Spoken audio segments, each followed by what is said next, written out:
Fi adabil ghusl. Ya, halaman 41 ya. Iya, bermula ini pasal di dalam adab mandi. Iya, adab-adab mandi ya. Karena mandinya orang mukmin dengan mandinya orang yang kagak beriman itu beda. Kalau mandinya orang beriman dia nggak pakai aturan dia. Ya, terserah dia mandinya gimana ke caranya. Kalau kita mah sampai mandinya aja sama nggak sama Nabi gitu. Mandi ini kita ngaca nih, mandi, ngaca bercermin. Kita hayalin, ini mandi begini sama nggak sama Nabi? Kalau sama, adab namanya itu. Nah, kalau nggak sama mandinya sama Nabi ya berarti belum sampai mencapai adab, belum sampai kepada pangkat ittiba yang kamil, yang sempurna gitu. Jadi perlu kita belajar adab, sampai dalam mandi pun ada adab-adab mandi. Ini suatu pasal pada menyatakan adab mandi junub ya, mandi hadas besar ya, mandi junub. Maka apabila engkau kedatangan janabat ya, apa tuh janabat junub ya, dari mana tuh janabat datangnya? Satu, daripada mimpi ya, ini mah bujangan ya yang belum kawin biasanya suka mimpi gitu, keluar sperma mimpinya, itu disebut namanya janabat ya, janabat. Atau jima ya, berhubungan intim dengan istri itu ya, itu juga sama ya, mau keluar mau kalau keluar ya tetap aja namanya masuknya zakar kepada ya, kepada farji, itu dikategorikan namanya junub, janabat ya. Atau kalau perempuan mah head ya, head misalnya udah kering darahnya kan mau sholat, nah itu wajib mandi dulu. Atau nifas itu, atau wiladah, melahirkan ya, kita habis melahirkan orang perempuan misalnya, nah itu begitu keluar bayi ya kan, nah itu juga dihukumkan janabat. Maka ambil olehmu bejana air ya, ambil ember, bak gitu ya, mandi gitu ya, kepada tempat mandi ya. Ini mah contoh zaman dulu begitu ya, kadang-kadang sumur sama kolam ya sama bak jauh, ditimba dulu, diteng-tengin dulu ke rumahnya gitu ya, karena antara sumur sama rumah jaraknya jauh gitu. Kalau kita emang udah satu paket di situ ya, rumah di situ, kamar mandi di situ, makan itu. Orang-orang dulu orang-orang beda, rumah di sini sumurnya jauh sono, ngambil air gitu. Ambil air ya, tempat mandi, dan basuh olehmu akan kedua tanganmu 3 kali. Itu ya adabnya, sebelum kita mandi cuci dulu kedua tangan kita, bersihkan dari cemar-cemar, dari kotoran ya, ya 3 kali. Dan hilangkan olehmu yang cemar-cemar atas badanmu ya, yang kotor-kotor tuh yang namanya orang habis muncrat ya, banyak kotoran-kotoran, bersihin dulu tuh, istinja, cebok ya, cebok bersihin ya, di sekitar kemaluan bersih-bersihin sekitar badan, kotor-kotoran, daki-daki bersihin dulu ya. Maka ya engkau ambil air sembahyang, itu sunahnya begitu katanya ya. Jadi setelah bersih-bersih, kita udah bersih nih ya, cemar-cemar kotor-kotoran kita seputar kelamin, ubul-ubul kita bersihin, tangan bersih ya, sepatutnya didahulukan dulu berwudu ya, seperti ya kaifiat yang dahulu, sama wudunya seperti cara yang terdahulu mau sembahyang gitu. Kemudian serta segala doanya baca.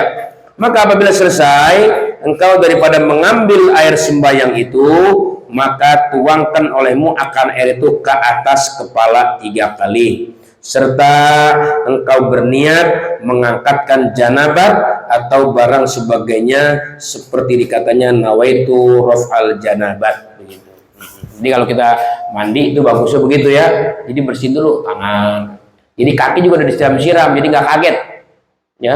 Kadang-kadang ada orang mandi langsung kepalanya aja gitu tanpa siram-siram lagi, bisa mengakibatkan ya apa namanya penyumbatan ya saraf ya, bisa jadi gitu. Makanya disuruh wudhu dulu supaya kaki dulu dibasuh, kaki dulu dibasuh biar gak kaget, kaki dulu dibasuh ya, terus bagian bawah, bagian badan tuh ya kelamin kita siram-siram dulu, jadi gak kaget. Itu kenapa sih kudu dulu baru mandi? Ternyata itu hikmahnya. Kalau tim dokter kan kadang nyaranin sebelum mandi dari bawah dulu, kaki siram-siram, kemudian lutut siram-siram, kemudian kemaluan siram-siram, kemudian pungkur siram. Ntar udah lama jedanya sekitar 5-10 menit baru bagian kepala. Jangan langsung kepala. Gitu tim penemuan kedokteran manusia ya. Tapi kedokteran nabawiyah dari Nabi kita, memang kita dianjurkan suruh cebok-cebok dulu, suruh cuci tangan dulu, suruh wudhu dulu, gitu. Supaya apa? Supaya itu adaptasi air, apalagi airnya dingin, pagi-pagi airnya dingin.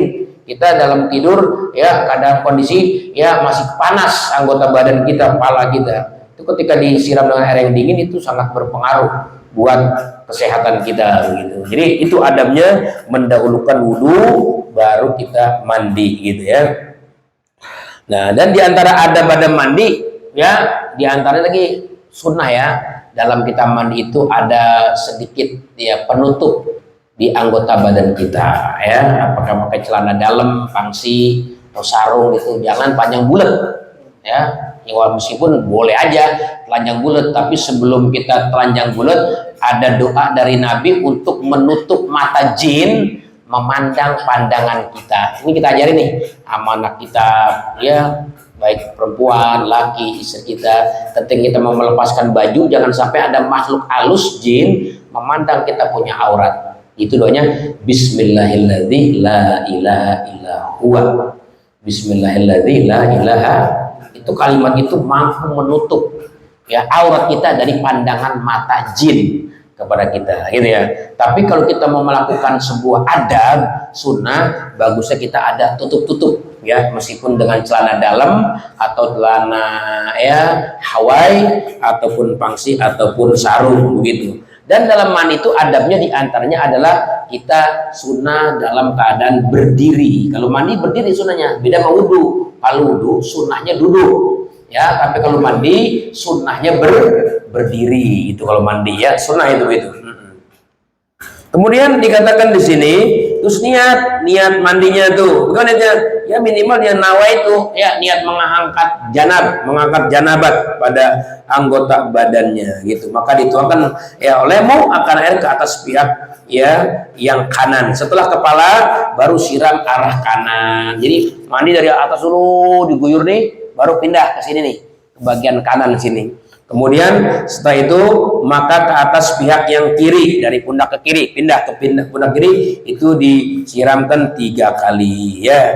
Dan hendaklah kau gosok di hadapan badanmu ya, gosok-gosok badan kita bagian depan dan belakangmu, dan hendaklah engkau selet-seleti ya. Selet-selet itu membiak rambut, biar air masuk rambut-rambutmu, dan engkau sampaikan air itu kepada segala lipatan bukan linga ya, lipatan badanmu ya, lipatan sampaikan itu ya, bagian-bagian lipatan dan segala tempat tumbuh rambutmu, sama ada jarang ataupun tebal ya, rambut-rambut bulu-bulu yang tebal ataupun jarang, datangkan air sampai masuk. Selesai itu maksudnya gini, kalau jenggot dikitin apa namanya itu, kalau bahasa ini diselet-seleti ya, gitu, dibiak tuh.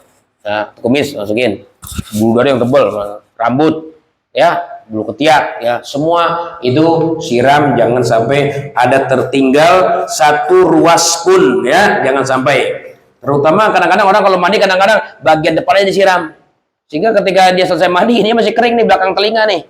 Ini belakang telinga nih kadang-kadang ngumpet di sini, itu gak tersiram kadang-kadang. Makanya disunahkan kita mandi bagian depan, ke belakang, supaya bagian telinga-telinga sini nih yang lipatan itu supaya juga tersiram. Jadi jangan siram dari arah depan saja, arah belakang juga kudu disiram, supaya lepitan telinga nih, daging-daging yang di belakang telinga ini yang ngumpet ini, supaya dia juga ikut tersiram ya.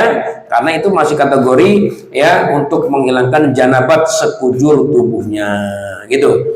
Dan juga segala dan engkau peliharakan olehmu daripada menyentuh zakarmu pada ketika mandi ya, karena dia udah wudhu kan, sudah wudhu ya jangan dipegang zakarnya. Jadi bersih-bersihnya tadi pas kita istinja, kita jebok-jebok udah bersih, kita udah niatin tuh bagian itu menghilangkan janabat ya, udah kita niatin ya, kita niatin untuk menghilangkan janabat, sudah kita niatin ya, seperti itu. Kemudian ya, daripada mengambil air sembahyang itu, jadi kalau udah ngambil air sembahyang jangan sentuh lagi ya, kecuali kita belum ngambil sembahyang terakhir sekalian dah setelah kita mandi ya, ya rapi semua baru kita wudhu. Nah boleh itu mah ya, membersihkan atau menyentuh zakar ya. maka jika tersentuh tanganmu dengan zakar wudu, maka kembali engkau mengambil air sembahyang wudu. Itu ya adab-adab mandi.